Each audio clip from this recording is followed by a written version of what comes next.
oportunidades para el mercado del trabajo. Después mostrar 2 o 3 láminas con respecto a lo que es el caso chileno. Ya tenemos datos, por ejemplo, con respecto a lo que es la adopción tecnológica en Chile, datos frescos que fueron publicados este año. Y finalmente terminar con una sola lámina de ideas claves para dar espacio a la conversación. Es una charla de divulgación, por lo tanto, trae solamente algunos resultados de lo que se ha ido investigando en la materia. Todo esto, si ustedes están interesados, pueden enviar un correo y yo les puedo mandar más información. Bueno, antes de comenzar, explicar un poco, cuando hablamos de la revolución digital, o hablamos de la cuarta revolución industrial, aquí se superponen, lo que estamos hablando es el uso de dispositivos que se conectan por internet y que tienen aplicaciones industriales o económicas. Estamos hablando también de todo el desarrollo del Big Data, de lo que es la inteligencia artificial, ¿vale? Por lo tanto, estamos hablando de todo un mundo vinculado a cómo nuestros procesos productivos van ganando inteligencia, cómo nuestros procesos productivos van ganando mayor capacidad para ir creando incluso soluciones durante o en el proceso. Por lo tanto, es un mundo completamente nuevo. Sin embargo, el avance que se ha dado a partir principalmente de la ingeniería. La economía todavía no ha recogido en su real calado de lo que estamos hablando. Bueno, la primera aproximación a la variable de empleo viene ya del año 2017, hablando de 3 años, y la presentan 2 autores, Frey y Osterhoven, que trabajan lo que es el tema del mercado del trabajo a partir de la lógica norteamericana.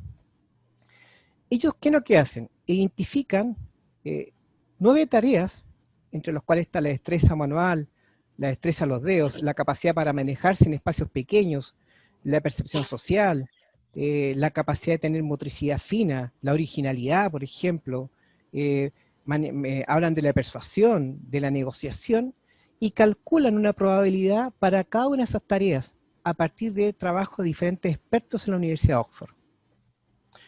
Luego, ¿qué es lo que hacen? Analizan el comportamiento de 70 ocupaciones y estiman una probabilidad de sustitución de la mano de obra para 70 ocupaciones. Y usando algoritmos, logran perfeccionar la estimación de la probabilidad para 70 ocupaciones y luego la extrapolan a 700 ocupaciones que son las que están en el diccionario ocupacional en Estados Unidos. De este estudio, estos primeros autores estiman de que el riesgo de sustitución, tecnología y mano de obra, o mano de obra por tecnología, en Estados Unidos alcanza el 47%. Ustedes se dan cuenta que la cifra igual es importante. Pero ¿qué es lo interesante? Y aquí yo quiero mostrar la primera imagen que nos muestra este estudio. ¿Sí? Lo interesante es lo siguiente. Acá lo que nosotros tenemos son diferentes áreas económicas, ¿sí? Y acá lo que nosotros tenemos son los riesgos de sustitución, ¿vale? Por ejemplo, en un riesgo muy bajo de sustitución de mano de obra por tecnología, tenemos todas las labores de gestión, ¿vale? Las gerencias, por ejemplo. Las labores de educación. Claro, hace poco conversamos con alguien que habla de un sindicato educacional, pero aquí no estamos hablando de los efectos del teletrabajo, por ejemplo, en el caso de la educación, pero no estamos hablando de sustituir mano de obra por tecnología, que es otra dimensión, ¿vale? O por ejemplo, todo el tema de la salud tiene un bajo riesgo de sustitución. En estos casos, ya sea en la gestión, ya sea en ingeniería o ciencia, ya sea en educación, o ya sea en el mundo de los servicios, una parte de los servicios, los riesgos de sustitución de trabajo por capital son bajos. Estamos hablando de que probablemente en cada uno de estos trabajos el 33% de las tareas que están dentro de su ocupación puedan ser sustituidas por tecnología. Tenemos un rango medio de 19%, y finalmente tenemos las zonas de alto riesgo. En las zonas de alto riesgo, donde es más sensibilidad de ser transformada la mano de obra por tecnología, tenemos los sectores servicios, una parte de los servicios, tenemos todo lo que tiene que ver con el sector de las ventas, y ya lo estamos viendo, ¿eh? Probablemente ya el COVID lo que hizo fue acelerar este proceso de sustitución, por lo tanto ya estamos viendo de que efectivamente se está reemplazando la mano de obra dedicada a la venta por tecnología, ¿sí? todo lo que tiene que ver con el trabajo de oficina, trabajo administrativo, también puede ser altamente o fácilmente sustituible por tecnología, lo que es el mundo de la producción y el transporte. Bueno, el análisis de Frey y Osterhoven plantea justamente estas áreas que son las de mayor riesgo de sustitución. Si ustedes tienen motivación, tengo el artículo completo y justamente incluso aparece la probabilidad de sustitución para los 700 ocupaciones que existen en el diccionario ocupacional completo, o sea, es muy detallado. ¿Qué es lo interesante? Lo interesante es que vamos a tener trabajos que exigen mucha fineza, incluso lugares de difícil acceso y que no van a ser sustituidos por tecnología, ¿vale? Por ejemplo, un trabajo tan básico como cambiar una ampolleta implica una destreza, y esa destreza probablemente sea difícil ser reemplazada por una tecnología. No obstante, hay trabajos, ¿vale? Como por ejemplo son los trabajos administrativos, donde sí el riesgo de sustitución es alto. Y finalmente, lo que vamos a tener es un desplazamiento de lo que se llama el premio por educación a los trabajos que son más complejos o más abstractos. Bueno, esa es la primera aproximación de Osterhaven para el caso de Estados Unidos. Lo interesante de este modelo es que también tiene una doble lectura. Te puede indicar que van a haber dos oleadas. Él habla de computarización. Quiero hacer notar que todo lo que es el Big Data, el Machine Learning, todos esos nuevos modelos tecnológicos van a tener un impacto en el empleo, pero todavía no están siendo completamente abordados. Lo que sí ha sido abordado hasta ahora ha sido la incorporación de software de mayor complejidad, pero todavía no está completamente abordado el Big Data y el Machine Learning. Eso es interesante porque van a haber estudios en tiempo más que van a tener que abordarlo. Pero distingue dos oleadas. En la primera oleada que está asociada a estos empleos de mayor riesgo de sustitución, tecnología, capital, perdón, mano de obra, capital. Después van a pasar probablemente unos 10 años y comienza a automatizarse este ámbito de empleo y finalmente los autores hablan de que a los 20 años ya vamos a tener automatización o sustitución de mano de obra por capital en este ámbito de empleos. Por lo tanto, también nos define un calendario de cuáles son los empleos que van a ser sustituidos más rápido, los que van a estar en mediano plazo y ya en un largo plazo de 20 años. Este proceso los autores lo hablan de 20 años. ¿Sí? Bueno, esta es la imagen, la primera imagen que se obtuvo en 2017. Ya la segunda imagen es bastante más precisa y ya la segunda imagen habla de Chile, propiamente tal. Lo tenemos en estudio que encargó la OECD a dos autores, desde Broska y Quintine, y utiliza la metodología de Fred Osborne, que es identificar tareas y calcular una probabilidad y luego echar a andar el algoritmo, pero lo hace para países, ¿vale? Y en este informe que sale publicado en 2018, se plantea de que en realidad el 52% de la mano de obra chilena está en un riesgo alto o muy alto de ser sustituido por tecnología. De este 52%, el 20%, lo que está en gris ahí, tiene un muy alto riesgo de ser sustituido por tecnología. O sea, ya tenemos que proyectar que en 5 años más, en 10 años más, va a haber un 20% de esta mano de obra que va a ser sustituido. Ante el COVID, yo creo que el escenario era distinto. Después del COVID, ya estamos viendo incorporación de tecnología a una mayor velocidad. Por lo tanto, vamos a tener en un mediano plazo una velocidad mayor en lo que es la sustitución de tecnología por mano de obra. En este mapa que establecen ellos, probablemente lo que más llama la atención, aquí está Estados Unidos, ¿vale? Pero aquí está Reino Unido, aquí está Estados Unidos, y nosotros estamos cerca de la situación que pasa Alemania, o Japón, ¿vale? Estos son los países de la OECD, o Turquía, o Lituania, o Eslovenia. Lo interesante, eso sí, que tanto Alemania como Japón ya tienen implementado un plan muy potente de industria 4.0. ¿Vale? O sea, nosotros, el primer plan de industria 4.0 en Alemania comenzó en 2011. Por lo tanto, ya llevamos un desfase de probablemente 9 años en comparación a Alemania. China está trabajando en un plan de industria 4.0, el 2015 comenzó, ya llevamos 5 años, y así los demás países ya están abordando con mucha velocidad lo que es el tema de la industria 4.0. Este mapa obviamente causó un gran ruido. Clapes de la Universidad Católica también generó un estudio que un poco replicaba esto y que está asociado a las metodologías de Fred Osborne. ¿Qué es lo que nos dice la lógica? La lógica nos dice que vamos a vivir dos procesos en paralelo.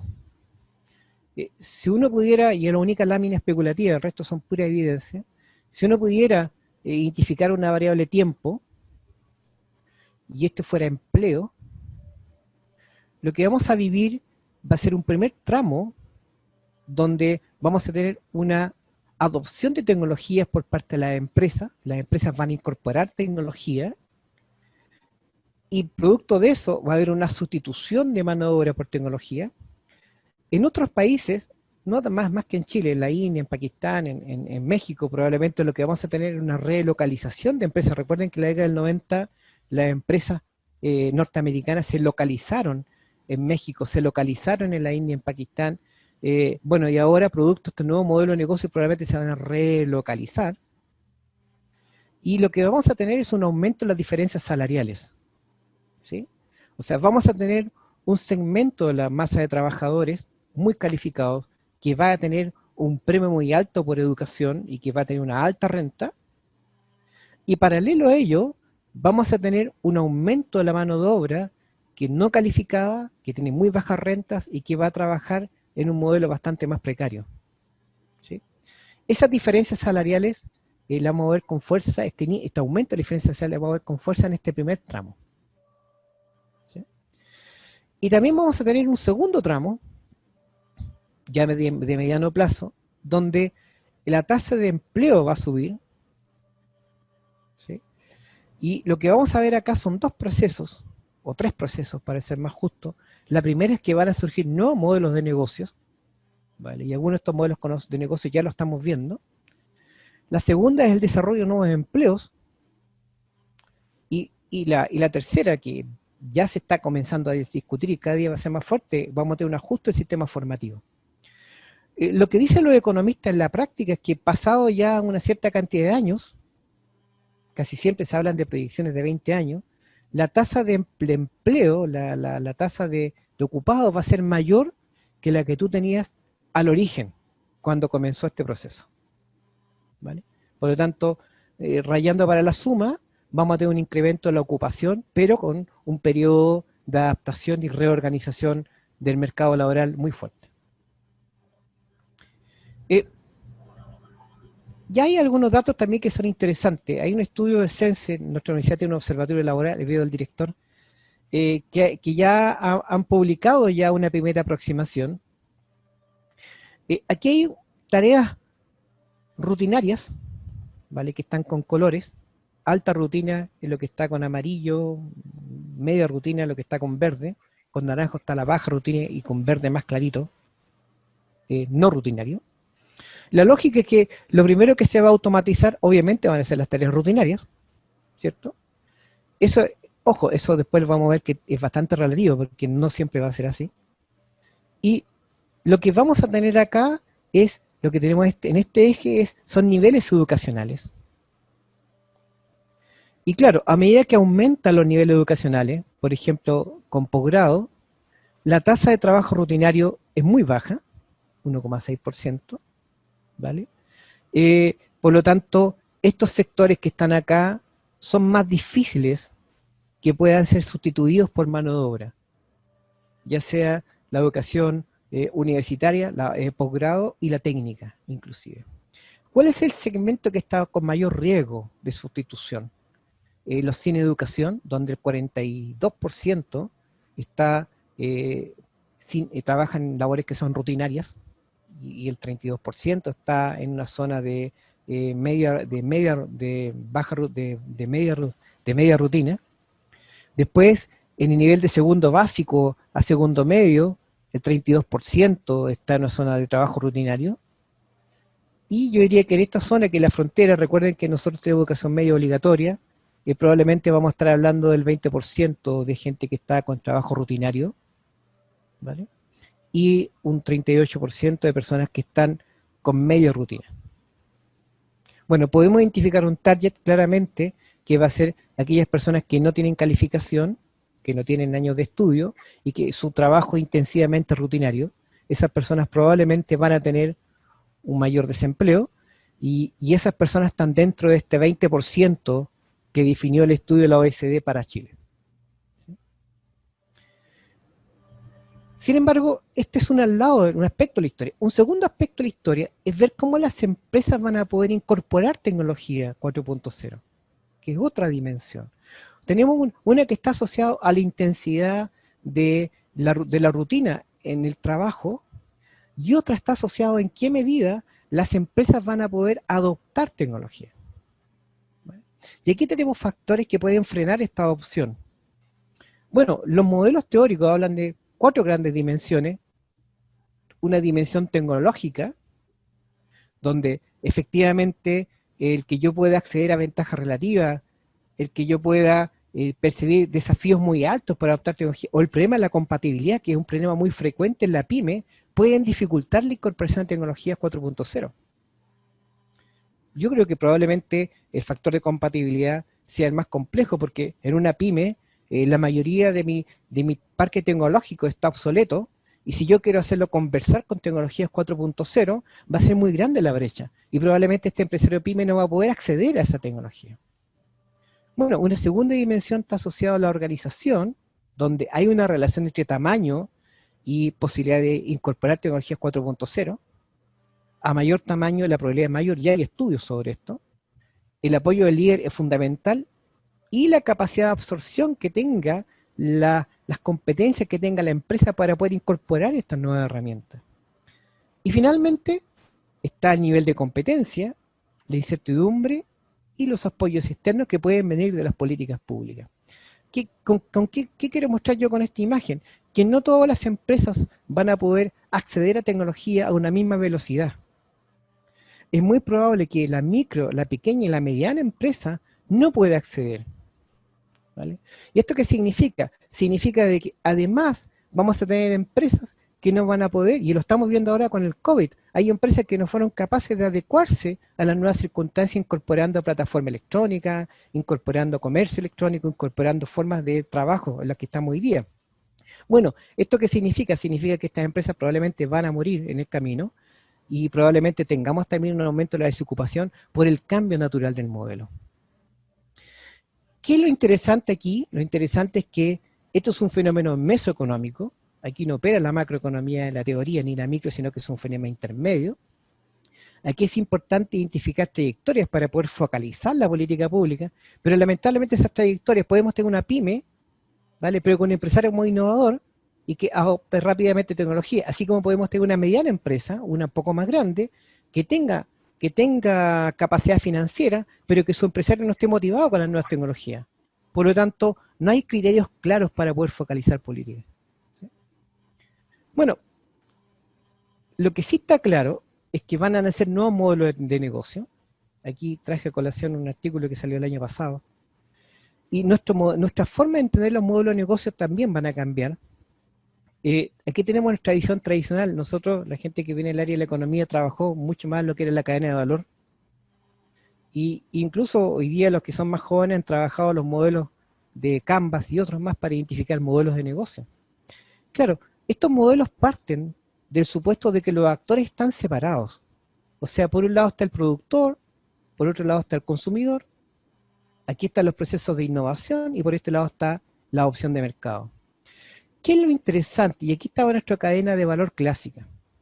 ¿Qué es lo interesante? Lo interesante es que a partir de este cambio técnico, nuestro modelo de negocio cambia significativamente.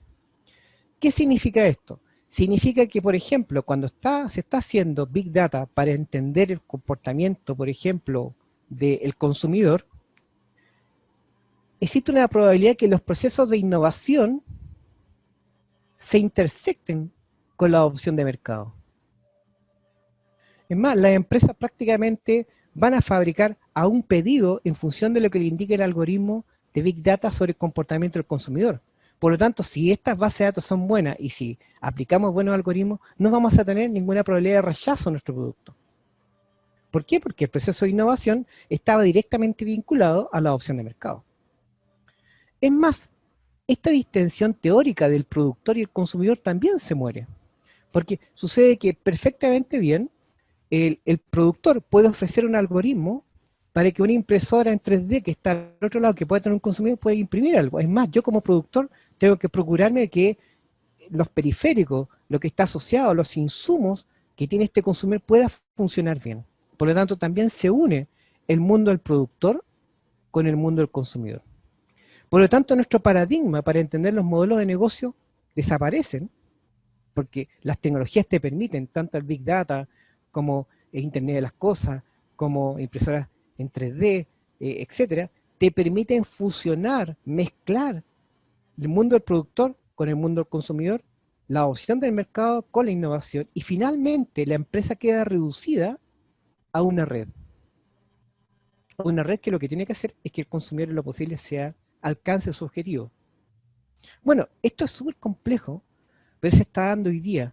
O sea, ya se está dando que usted prácticamente el algoritmo le ofrece un producto que sabe que está a su medida. Se está dando también de que yo estoy produciendo un pedido porque tengo bajos costos. Se está dando también de que ya prácticamente la información que maneja la empresa del consumidor es mucho más rica de la que cree que maneja el propio consumidor. O sea, se entremezclan los niveles. Y ya definitivamente no sirve nuestra cadena de valor lineal, sino que va a ser reemplazada por una red de valor. Y hoy día la innovación, y aquí está lo más interesante, puede venir de tres orígenes. Incluso cuando uno estudiaba teoría de la innovación, hablaba de la persona, pero en el fondo, hoy día la innovación puede ser humana, tal como la conocemos. La innovación puede estar asociada a máquinas autónomas, perfectamente bien. Olviden ustedes que esta mayonesa 100 huevos producto de un algoritmo. Y en la mayoría de los bases vamos a tener, en la mayoría de las ocasiones vamos a tener una coinnovación máquina-hombre. Y eso es lo que se nos va a empezar a hacer bastante más frecuente. Por lo tanto, el modelo de negocio también cambia. ¿Y esto qué va a significar? Va a significar que hay empresas que van a avanzar mucho más rápido y hay empresas que van a quedarse atrás a partir de este nuevo marco de innovación. Y otra dimensión también de este nuevo marco de competencia está en cómo la gente comienza a ofrecer productos a partir de plataformas digitales y que son productos que vienen de parte del proceso. Esto es una fotografía de marzo del 2013, de un trabajo muy bueno. Aquí están, en esta primera imagen del globo terráqueo, están los que son compradores de las plataformas digitales. Claramente en azul, bueno, aquí está Estados Unidos, Canadá, Australia, vale, aquí está toda Europa, y la India también es comprador. Casi todos los compradores digitales están en los 10 países de mayores ingresos, salvo el Malasia y la India. ¿Sí? Y aquí en este otro eje están los que son vendedores en plataformas digitales. Y si ustedes contrastan la mirada, claramente en el mapa de los compradores está mucho más concentrado y el mapa de los vendedores está mucho más diversificado. Esto es interesante porque también te genera un problema asociado al pago. Cuando estamos hablando aquí de oferta digital, estamos hablando, por ejemplo, de mantención de base de datos, llenado de base de datos, estamos hablando de optimización de los algoritmos para que la plataforma Google pueda recogerlo más rápido. Estamos hablando de ese ámbito, ¿eh? Pero sucede que, claro, como estamos compitiendo a un nivel mundial, donde no opera el Estado-nación, donde no hay marcos regulatorios, no hay ningún marco regulatorio, donde tampoco está la idea de sindicato, donde tampoco está la idea de negociación, tú puedes comenzar a vender tu hora a $8 la hora de trabajo y puedes llegar fácilmente a 2,5 dólares la hora de trabajo. O sea, ¿qué es lo que sucede? No hay un sindicato, no hay un espacio de negociación que permita nivelar la cancha entre lo que podríamos llamar este demandante de trabajos digitales versus este oferente de trabajo digital. ¿Por qué? Porque aquí no opera una relación laboral. Aquí lo que opera es una relación comercial. Esto se asemeja mucho a lo que nosotros vivimos en la década de los 80 con el surgimiento de la subcontratación. O sea, la plataforma digital te permite a ti subcontratar. Por lo tanto, no hay una relación dentro de fábrica, sino que es una relación comercial donde definitivamente lo que opera es un mercado, en un mercado mundial, donde si yo cotizo una hora de mantención de plataformas digitales o una hora de mantención de base de datos, compite todo el mundo, por lo tanto la puja es muy grande y si no lo hago yo lo va a hacer el vecino, por lo tanto pasa del concepto de colegas al concepto de competencia. Bueno, este es un espacio súper desregulado, súper brutal de competencia entre trabajadores en el ámbito digital. ¿Sí? Bueno, entonces, un poco sintetizando esta primera imagen, ¿qué es lo que vamos a tener que afecta al nivel de desocupación? Solamente para sintetizar, por un lado vamos a tener una probabilidad de que las empresas puedan adoptar tecnología. Recuerden que depende de la tecnología, la organización y el entorno. Y por otro lado vamos a tener trabajadores que están en ocupaciones con mayor o menor intensidad de rutina. Por lo tanto, también vamos a tener una probabilidad de sustitución del puesto de trabajo. Y esto va a significar una probabilidad de perder empleo. Porque puede que mi trabajo sea intensivo en rutina, o puede que yo esté trabajando en una empresa que puede que no pueda acceder a nuevas tecnologías y quiebre. Y eso hay que sumarle también la variable creación de empleos. Porque vamos a tener creación de empleo y probablemente ya se está dando en el COVID, se está dando una situación bien especial. Están empezando a reperfilarse algunas ocupaciones que antiguamente no veíamos. Por lo tanto, ya se puede dar la creación de empleos, pero que van a ser empleos muy desregulados, un empleo de lo que se llama gig economy, donde en el fondo lo que vamos a tener va a ser empleo de pequeñas cosas, ¿vale? Y empleo en empresas de base tecnológica, y eso nos va a dar una tasa de desocupación. Quiso usar la idea de probabilidad porque no tenemos certeza, y cuando hablamos del 52% estamos hablando de un escenario probable, ¿sí? Pero esto puede variar mucho. Cuando se habla en Estados Unidos 47%, está asociado a una probabilidad, porque como son procesos de innovación, incertidumbre alta. Una imagen muy breve, este dato es fresquito, salió publicado en el Ministerio de Economía en el mes de julio del 2020, ya estamos procesando algunas cosas.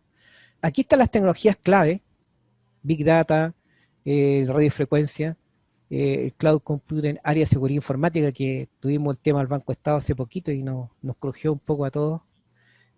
Todo el ERP, ¿vale? Todo lo que es los sistemas para gestionar el cliente, todos los sistemas para gestionar proveedores y los profesionales TICs. Este es el comportamiento de la tasa de adopción en grandes empresas, ¿sí? Y aquí está la tasa de adopción en pymes. Y aquí está la tasa de adopción en promedio Chile.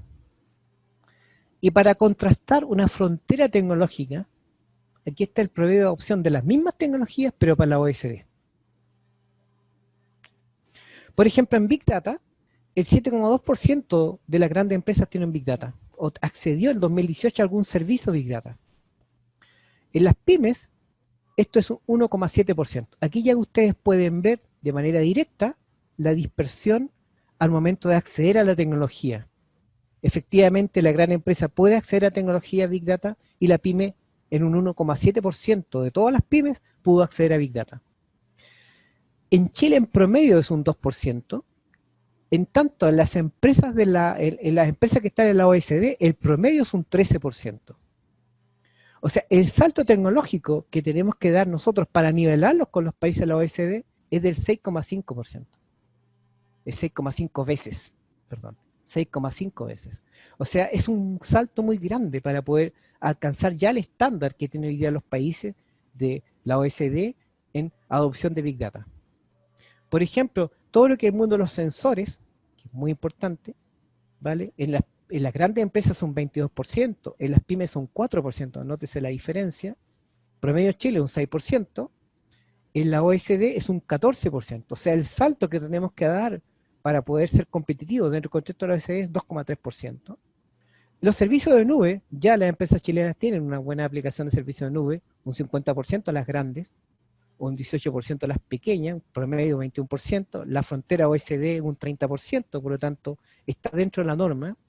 Pero aquí hay un tema que es bien anecdótico. Área de seguridad informática, que es un ámbito emergente, ¿vale? En las grandes empresas un 31%, ya veremos lo que pasó con Banco Estado, ¿vale? En las pymes un 5%, o sea, el nivel de vulnerabilidad de las bases de datos de las pymes es brutal, ¿vale? En tanto en Chile el promedio es un 7% y en el mundo de la OECD es un 29%. O sea, el salto que tenemos que dar desde el punto de vista tecnológico es de 4,1 veces para poder ser medianamente competitivos. Bueno, ERP, un grande empresa un 77, las pymes un 22, voy a pasar rápida a revista. Aquí nuestro salto es de un 1,2%, ¿vale? Todos los sistemas de gestión con clientes, nuestro salto tiene que ser un 4,8. Los sistemas de gestión con proveedores, nuestro salto es 2,5. Y aquí algo que es muy interesante, los profesionales TICs en general no están en todas las empresas. En promedio en Chile solamente el 11% de las empresas chilenas tienen profesionales TIC contratados. Y el promedio SD es un 21%, o sea, también necesitamos un salto. Lo que está marcado con rojo son las principales brechas que tenemos hoy día, hoy este dato es fresco, de las tecnologías que nosotros llamamos de tecnologías de mayor complejidad, ¿vale? Que son las 4.0, en las empresas nacionales hoy, sobre una encuesta de 3.000 empresas, 3.200 encuestas, 3.200 empresas, perdón. ¿Qué es lo que también llama la atención? Ya con esto voy terminando ya. Aquí tenemos, por ejemplo, el comportamiento de las pymes, lo que está con, aquí están cantidad de tecnologías, y aquí está la tasa de adopción. 0, no tiene ninguna tecnología compleja, 4.0, hay una sola tecnología, 2, 3, 4, 5, 6, hasta 7, hasta 9 tecnologías, en que incorporamos la velocidad sobre 100 megas sobre una velocidad de internet.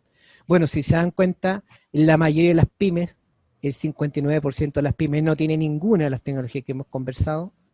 Y claro, si uno empieza a mirar el comportamiento a la mediana, sí puede tener 2 o 3 tecnologías de estas complejas, y si uno mira el comportamiento a las grandes, sí pueden tener hasta 4, hasta 5 tipos tecnológicos dentro de las 4.0 funcionan al mismo tiempo. Por lo tanto, hay una sinergia muy potente. Y si ya uno mira, ya con esto la última imagen, si uno mira el dato por país, por región, hay un estudio de Almeida que se le ha publicado igual este año, justamente la región del Biobío, ¿vale? Si uno compara el ratio 2007-2013, tiene una muy baja cantidad de tecnologías complejas de sistemas de información, en tanto, por ejemplo, la metropolitana está acá, y Magallanes y Antártica está por acá. Gran parte de las tecnologías que nosotros hablamos, Big Data, ERP, están asociados hoy día al sector financiero o a otros servicios.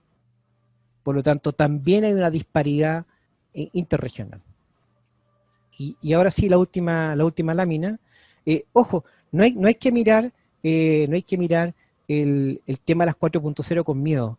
En la República Checa, un estudio que también de este año, el 80% de los encuestados se encuestaron a trabajadores, no tienen miedo a la cuarta revolución industrial, no tienen miedo. Para ellos, la cuarta revolución industrial es una oportunidad porque saben de que si tienen habilidades, se adaptan. Por lo tanto, hay que hacer una mirada de nuestro trabajador, ¿sí? Y probablemente nuestro trabajador puede desarrollar algún tipo de aprensión, pero en la República Checa, con una mano de obra bastante más calificada, no tienen miedo a la cuarta revolución industrial. Lo que está también claro es que las personas que manejen ocupaciones generalistas, que manejen mucho más lo que es el conocimiento a partir de la experiencia humana, o en ocupaciones donde tenemos desarrollo de ideas o artefactos novedosos, no están susceptibles a la informatización. Es muy difícil. Por ejemplo, si uno mira el ranking de ocupaciones que pueden ser sustituidas, por ejemplo, un cirujano un cirujano dental tiene una menor probabilidad de ser sustituido por una máquina por la sencilla razón de que tiene que operar en espacios muy, muy pequeños, muy angostos, con manejo de datos y con conocimiento y con práctica. Por lo tanto, hay trabajos donde no va a llegar todavía. Sí, se hizo una encuesta a trabajadores checos y sí plantearon 6 habilidades o 5 habilidades que tiene que tener sí o sí para poder enfrentar la cuarta revolución. Tiene que haber habilidades de comunicación de parte de los trabajadores, ¿vale? Tiene que haber habilidades para resolución de problemas complejos. Los problemas rutinarios los va a resolver la máquina, por lo tanto estamos hablando de problemas complejos. Tiene que haber habilidades de implementación en un 70%, habilidades de aprendizaje y habilidades de trabajo de equipo. Esto se repite aquí, esto es interesante porque esto exige a remirar el proceso educativo nuestro, en nuestros colegios, en nuestras universidades, para ver en qué medida estamos apuntando a estas habilidades que exigen el 4.0. ¿Sí? Ojo con la ideología digital, no es instalar tecnología por instalar tecnología. Una crítica que se está dando en Australia hoy día es que hay un excesivo énfasis por querer generar innovación de procesos. Y no se ha mirado la innovación de productos. Y sucede que la innovación de productos es la que te va a generar mayor capacidad de generar empleabilidad. Por lo tanto, se ha instalado una ideología digital, donde lo que hay que instalar es cambio técnico en las empresas sin mirar las demás variables, que es la opinión que te puede tener los sindicatos, que es la opinión que te pueden tener las universidades, que son todos los actores que también participan de este proceso productivo. En Malasia, por ejemplo, se desarrollaron ecosistemas de innovación, se instaló un concepto muy interesante, que por ejemplo, los ingresos bajos, el 40% de su ingreso adicional, puede hacer a partir de plataformas digitales. Yo creo que hoy día, si usted va a dar una vuelta, efectivamente se da cuenta de que hoy día con pandemia hay mucha gente que ha redescubierto el emprendimiento a partir de las plataformas digitales. Y con eso está supliendo su nivel de ingreso original. Ya Malasia lo tenía concebido un poco antes. Vamos a hacer un cambio en la matriz productiva, vamos a tener mano de obra manufacturera. Esto es un proceso que se venía dando, más mano de obra de servicio al cliente, mantenimiento de productos, ingeniería, ciberseguridad, que son los temas que hoy día nos están impacientando. Y aquí está el último punto, probablemente las cercanías geográficas, tecnológicas, lingüísticas, sean fundamentales para las políticas públicas, puedan estimular el cambio en el territorio. Por eso yo creo que este modelo tiene que ser enfrentado de manera descentralizada. Podemos discutir mucho sobre el rol de los actores regionales en esto, pero sin lugar a dudas se nos viene un cambio, y ese cambio hay que enfrentarlo, y creo que la mejor manera de enfrentarlo desde el punto de vista de las políticas públicas es de una manera descentralizada. Y finalmente, un mensaje es clave, superar la incertidumbre es una decisión social y política. O sea, no tiene por qué ser la industria 4.0 un factor de ruido o un factor de miedo en los trabajadores, sino que si se hace a partir de un consenso político, a partir de un consenso social, no vamos a tener incertidumbre, probablemente vamos a tener un proceso más evolutivo que de cambio dramático en la estructura productiva. ¿Sí? Eso era un poco lo que quería mostrarles. Así que muchas gracias, y no sé si estuve bien en el tiempo, pero empezamos tarde. Excelente, Francisco. Siempre es un agrado y un privilegio escucharte, ya que, bueno, somos muy poquitos los que manejamos, digamos, el ámbito económico, que estamos más en la parte tecnológica. Así que vamos a continuar con la modalidad de preguntas. ¿Ya? La pregunta la pueden hacer, ¿cierto? Vía online, ya sea o levantando la mano, ¿cierto? Pidiendo la palabra, o a través del chat.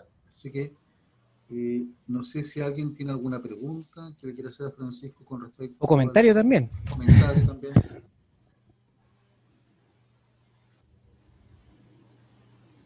Preguntas, consultas. Agustín por acá, estudiante de la Universidad del Biobío. Hola, buenas. Uno de los temas que me ha dado bastante que pensar es el resurgimiento de las artes y de los momentos de recreación en las personas, y cómo esto ha sido capaz de generar nuevos empleos. Empleos muchas veces no formales, pero que también tienen que ver con ingresos y que a la gente le permite vivir, y muchas veces sin aspiraciones de grandes sueldos. Entonces, que termina siendo, por ejemplo, profesores de yoga que hacen clases vía internet, lo que mencionaba usted también sobre el tema del redescubrimiento de plataformas digitales como elementos para agregar ingresos, pero en muchos casos me he dado cuenta que por el lado de la cultura se ha explotado mucho, y por el lado del ocio, que suena un poco paradójico, pero por ese sector también se ha conseguido, creo, o hay que darle también una mirada interesante. No es propio a la industria, no es propio al tema que nos atañe, pero sí es una variable que hay que considerar y que es bastante importante. Sí. Mira, Agustín, creo que es súper importante lo que acabas de decir. Todos los estudios coinciden en que estamos hablando de estudios 2017, 2018, que la creatividad, los trabajos que tienen mayor nivel de creatividad, son más difíciles cuando hablamos de arte, cuando estamos hablando de innovación, son más difíciles de poder automatizar. Probablemente lo que vamos a tener es un desarrollo muy potente de ese mundo de las artes, mucho más potente de la creación como tal. Claro, usted me puede decir, hay software que permiten construir melodías y permiten incluso dibujar. Yo sé que hay varios informáticos en la sala, por lo tanto me dicen, no, fíjese que ya hoy día con algoritmos inteligentes redes neuronales, podemos crear algo nuevo. Claro, pero el contexto que está detrás de esa creación es irrepetible. Es humano, es intrínsecamente humano. Yo todavía me caso un poco con el sentido humano de Maturana. Yo creo que es intrínsecamente humano el hecho de la piel, el hecho de que usted, cuando le llega una melodía, cuando le llega un cuadro, efectivamente logre identificar un contexto. Eso no lo puede hacer un algoritmo de redes neuronales a partir de una base de datos Big Data, porque no va a estar toda la información de contexto, no va a estar todo el trasfondo, que es aquello que le da sentido al arte que usted está viendo. Así que efectivamente va a ser un tema súper emergente y está demostrado de que todo lo que signifique creatividad está bastante lejos de lo que podríamos llamar la automatización. No sé si respondí a tu Ahora, pregunta, Agustín. sí, no, más que preguntar, era como Sí, un punto de vista distinto. Y sí, creo también que como nosotros como conocedores y como también actores en este caso, como yo estudio ingeniería, hay varios economistas acá, creo, también tenemos que estar atentos y conversando con estas ideas, porque el tiempo de ocio también va permeando la personalidad de las personas y va a hacer que las necesidades y las opciones de cada uno vayan cambiando, vayan también siendo puntos críticos de hacia dónde, por ejemplo, dónde van a ir la especulación económica también pasa por cómo se consume, y cómo se consume va a pasar también por estos tiempos de ocio que vamos a tener. así es. Probablemente vamos a Muchas tener gracias más por su tiempo. tiempo. Claro, lo importante es sí que vamos a tener que cambiar nuestra matriz de consumo. Eso está claro.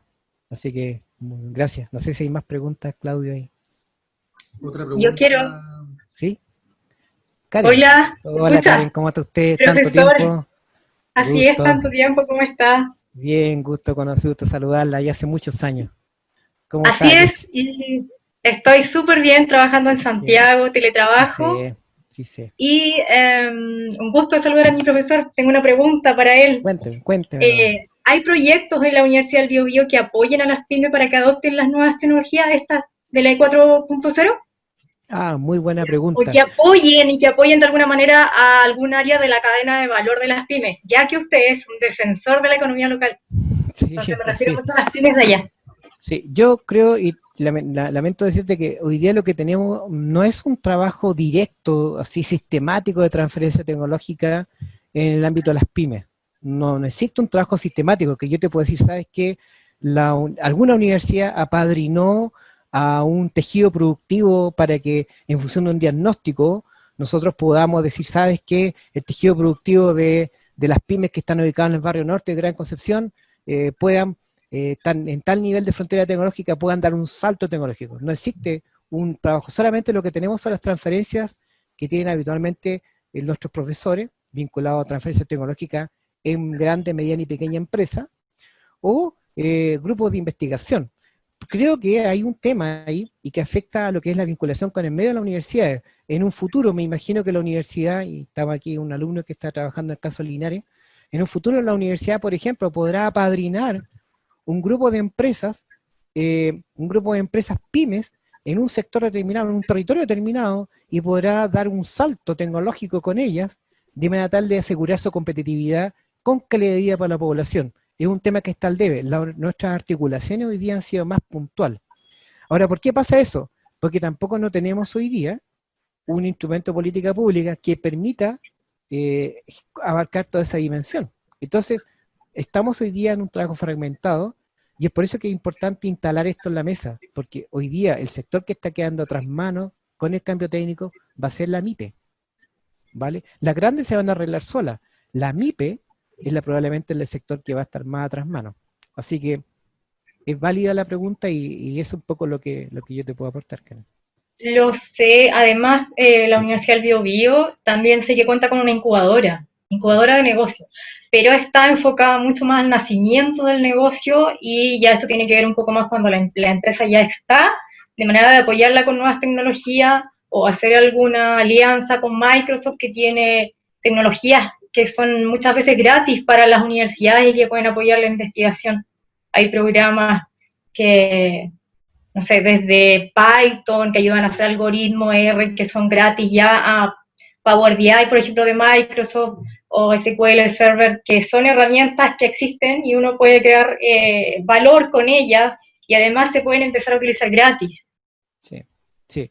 Y yo diría que incluso más, se puede capacitar en los usos, los primeros software de uso para hacer inteligencia, R, Python y todos esos software, pero no hay un trabajo sistemático, lo que tenemos son trabajos puntuales, porque yo creo que también esta revolución nos está pillando, eso es la verdad. En otros países, yo pongo el caso y me gusta hacerlo adrede, en el caso de Colombia, por ejemplo, me tocó conocerlo en Medellín, efectivamente es un trabajo sistemático, es la ruta N, donde en Medellín se apadrinó, se generó todo un valle asociado a las nuevas tecnologías, incluso ellos tienen un valle del software, y hoy día tienen ellos un centro de cuarta revolución industrial, inaugurado el año pasado, y donde están trabajando de manera sistemática la Universidad Politécnica Bolivariana, la Universidad de Medellín y la Universidad de Antioquia. Pero es un trabajo, yo diría que Medellín es un caso muy interesante. Bueno, en Concepción no se está dando eso. Lo más cercano que quizás estuvimos fue con la definición del PASIT, que quedó un poco también a otras manos, donde se iba a instalar un parque científico-tecnológico con empresas 4.0. Pero eso lamentablemente vino en la contingencia y quedó. Pero sí falta un trabajo sistemático. Sí, y hay mucho que hacer. Mucho que hacer. Gracias, Karen. ¿Eh? Bueno, pues cuente conmigo si verte. se le tiene alguna idea y yo Vale. los apoyaría. Muchas gracias, pues. Muchas gracias, Karen. No sé si quedan más preguntas por ahí, consultas. Orlando dice que tiene una pregunta. Alguien levantó la mano. Orlando. Ya, Orlando. Orlando. Hola, muy Hola, buenas Orlando. tardes. Vale. Muchas gracias por la invitación. Yo soy Orlando Cataldo, soy doctorando por la Universidad Autónoma de Madrid. Muy bien. Muy bien. Tengo una duda, profesor. Mire, usted dijo que la economía no ha recogido todo lo que se está hablando actualmente. Esa es una duda. Esa es una duda. Sí. Que me gustaría si por favor pudiera desarrollar un poquito esa idea. Muy bien. Y la segunda, profesor, es lo que pasa es que me acuerdo, mientras usted hablaba acerca de la sustitución de la mano de obra, me acuerdo de las calculadoras humanas de la NASA. Yeah. No sé si usted las conoce o conoce la historia de ellas. Algo, cuéntame. La pregunta es si desde los años 60 o de los años 50 hemos visto que ha ido creciendo la tecnología, ha ido incrementándose. Y nosotros, si miramos hacia atrás, nosotros decimos que los puestos de trabajo o las universidades se han ido adaptando a estos desarrollos tecnológicos y han ido creando nuevos puestos de trabajo. ¿No debiera ser algo similar con Big Data y con todo lo que está pasando? Es como nació la calculadora. Pero hay personas que se necesitaron que hicieran esos cálculos o que hicieran mantención a esas máquinas. ¿Se entiende hacia dónde va la pregunta, profesor? Sí, perfecto. ¿Sí? Esas son. Buenas preguntas. Muchas gracias. Vale, gracias. Mira, la primera pregunta es ¿por qué yo hago esa aseveración? Porque efectivamente la tecnología va instalando nuevas maneras de entender el proceso productivo. Por ejemplo, si tú miras la bibliografía, y estamos hablando de publicaciones de este año, del año pasado, todavía no tenemos una cabal dimensión de qué va a suceder con el Big Data, qué va a suceder con los algoritmos de Machine Learning, y cómo nosotros podemos ver los impactos en la creación de nuevos negocios y en el cambio de la estructura productiva de esas nuevas tecnologías. Es la tecnología la que nos ha ido tensionando y armando conversaciones nuevas. Por eso digo un poco que la economía ha ido detrás, porque finalmente han sido los ingenieros los que nos han ido obligando a nosotros a estudiar. Fíjate que primero el comportamiento de los sistemas de información dentro de la empresa. Segundo, ya los paquetes de software más complejos. Y ahora están nuevas tecnologías 4.0. Por lo tanto, nosotros tenemos que tener la capacidad de ir rápidamente identificando externalidades positivas, externalidades negativas, cuáles son las nuevas fuerzas gravitacionales, para identificar más negocios, pero algo que es muy importante, para que la calidad de vida de la gente que está ahí, que está involucrada en la empresa, no sufra. Ese es nuestro eje principal. Por eso digo que la economía está un poquito detrás de la técnica, ¿vale? Y la segunda acotación está asociada, ¿por qué esta revolución puede ser distinta? Efectivamente así, yo no quiero ser luditas en negarme a la tecnología, ¿me capta? Eso yo creo que es una discusión que hizo la sociedad ya en principios de este siglo, la remató en el 1950, por lo tanto no hay que volver atrás para nada, no, para nada, por ningún motivo. Lo que sí tenemos hoy día es personas que tienen una determinada calificación que se van a encontrar, y puede que esto suceda después del COVID, que se van a encontrar que su puesto de empleo no está. ¿Me capta? Que se van a encontrar que ya fue eficientado, que ya fue optimizado. En el segmento que está por debajo de los 35 años no veo ninguna dificultad. Esa gente se va a adecuar bajo los 40, va a ser imagen. Pero hay un segmento de población sobre los 55 para arriba, recuerda que en Chile se jubila a los 65, que está a 10 años de jubilar, donde probablemente sus barreras para aprender nuevas tecnologías van a ser mayores. Ese segmento tenemos que cuidar. ¿Me capta? Ese segmento es fundamental porque la sociedad chilena tiene que darle ciertas garantías asociadas a la vivienda, asociado a la alimentación, asociado a la salud. Porque es un tema de acuerdo social, por eso te quise poner la lámina final. O sea, y por eso plantea la idea de la curva, vamos a llegar al minuto en donde probablemente vamos a tener más empleo, y empleo de mejor calidad, y vamos a tener tiempo para hacer arte, y para contaminar menos, y vamos a tener otra lógica de empleo, y probablemente esto va a ser un plazo de 20 años. Pero sí tenemos que resguardar que en el proceso de transformación no tengamos un segmento de trabajadores poco calificados, que están entre los 50 y los 65 años, que no puedan volver a la universidad y que se queden sin trabajo. Eso yo creo que sería un pecado. Y nosotros como economistas tenemos que estar atentos a eso, especialmente atentos. ¿Por qué? Porque nosotros tenemos el deber moral de plantearlo. ¿Sí? No sé si te respondí un poco las preguntas, Lamba. Vale, gracias a ti. Suerte en tu proceso doctoral. Vale. No. Ok, claro. No sé si queda más, otra pregunta, consulta. A mí me gustaría hacerte una pregunta, Francisco. Claro. Yo estoy súper de acuerdo contigo en que el COVID trajo y nos planteó, digamos, una realidad, digamos, que fue de cierta forma que existía, que existe, digamos, por ejemplo, la pobreza. Hay muchos, digamos, políticos que decían que sabían que existían, pero no sabían cuál era el nivel de la pobreza. Pero también el nivel de competitividad y el nivel de punto de vista económico que tiene Chile, porque en realidad yo comparto contigo, o sea, yo creo que a la vuelta de la pandemia, una vez que ya esto supuestamente se mejore, va a haber, digamos, un nuevo cambio. La pregunta es, el Estado como tal, la institución, ¿cierto? Partiendo del ¿cómo tú crees que debería de abordar? Porque hasta ahora me da la impresión de que Chile se ha quedado un poco dormido en cuanto a la difusión y la implementación de tecnologías masivas desde las grandes empresas a las pequeñas empresas. Entonces me gustaría saber, digamos, cuál es el rol que debería jugar en todo esto, digamos, la parte científica de investigación, tecnológica, todo lo que tú quieras, para que el país en realidad salte a un nivel mucho más competitivo y obviamente que eso ir de la mano, digamos, con la empleabilidad y la economía, etc. Sí. Oye, una tremenda pregunta, pues, Claudio. Mira, mire, yo creo que hay varias cosas que tú dijiste. La primera es que efectivamente el COVID logró mostrar las fallas estructurales que tenía la economía nuestra hace mucho tiempo, que le habían dicho los diferentes economistas. No hay ninguna novedad en esto, nuestro nivel de desigualdad. Muchos de nosotros pensábamos de que la conectividad de los estudiantes ya estaba asegurada, y eso es incorrecto. Muchos estudiantes hoy día están aumentando su brecha educacional porque no se pueden conectar. Muchos de ustedes descubrieron de que su plan de datos, yo tengo la mala suerte de tener BTR, no era bueno, se caía constantemente, ¿vale? Y que tenías intermitencia, que tenías latencia, y que efectivamente podías tener velocidad, pero tenías mucha inseguridad. Muchos de ustedes han tenido una conversación y han tenido miedo de que no se vaya a caer la red. Bueno, yo creo que es fundamental. El Estado tiene que asegurar ciertas condiciones básicas para que se empareje la cancha. Yo me caso con la Internet universal. Yo creo que es fundamental asegurar un piso para que la gente pueda hacer actividad económica y pueda hacer negocio con un Internet universal. Hoy día la brecha que se genera no tener Internet universal es brutal. O sea, la gente que no tiene acceso a Internet hoy día no está estudiando.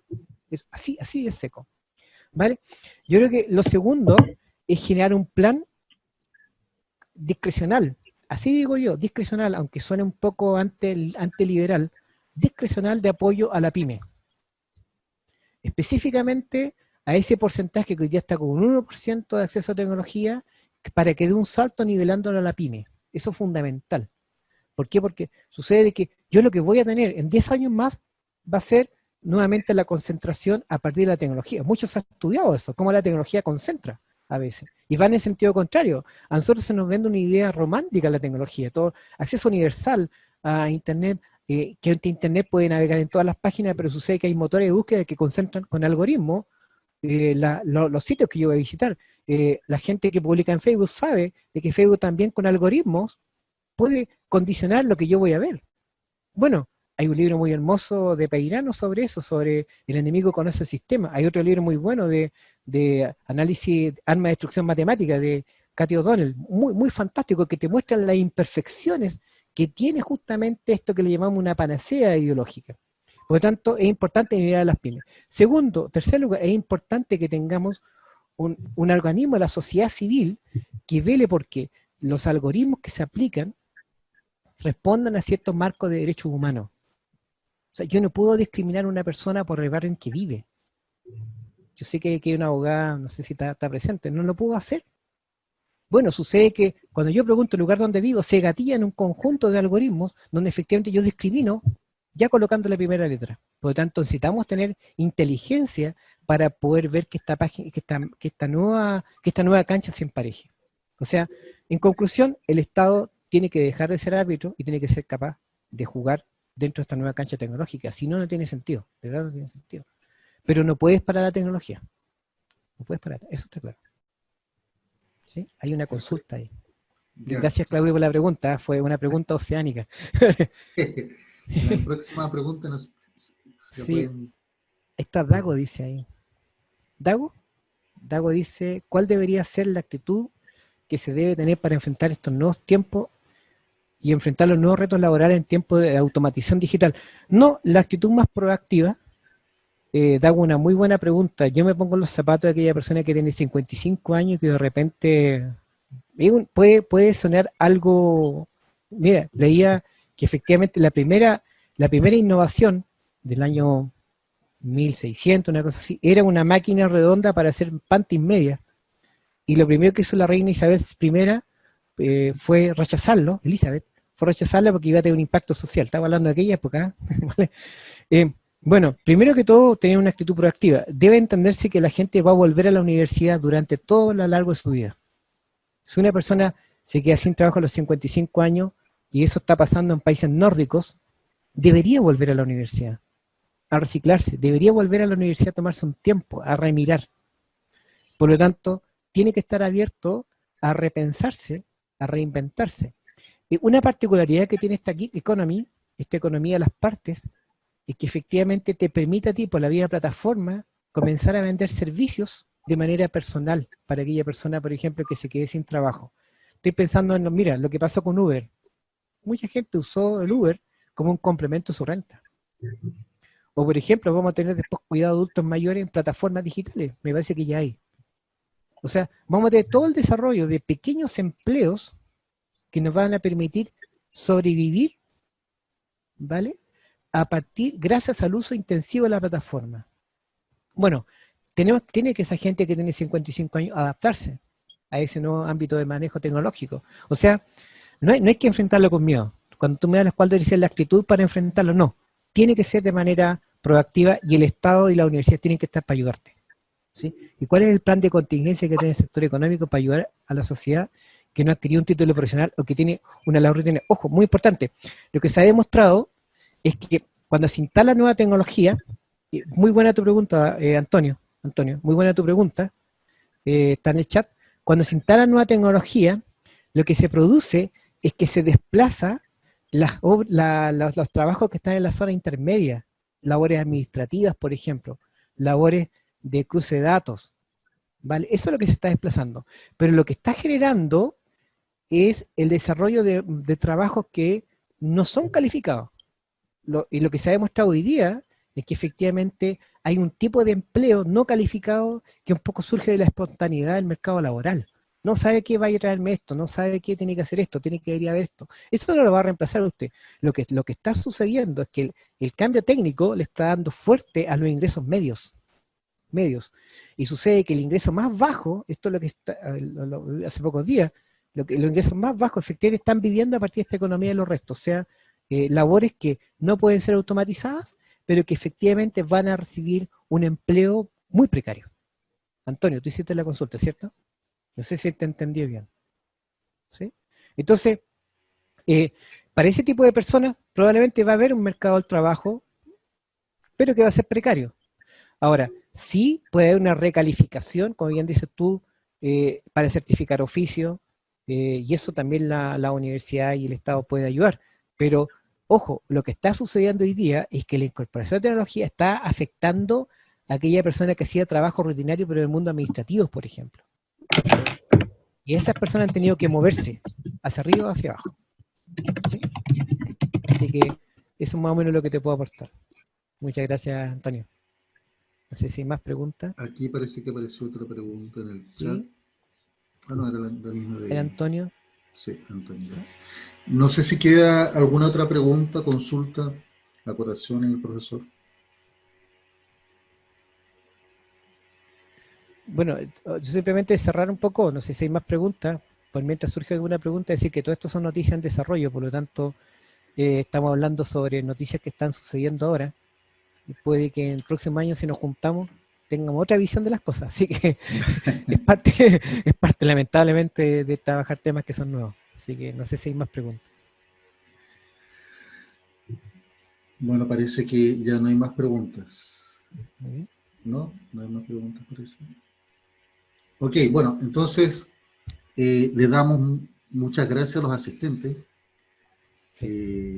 por su tiempo, ¿cierto?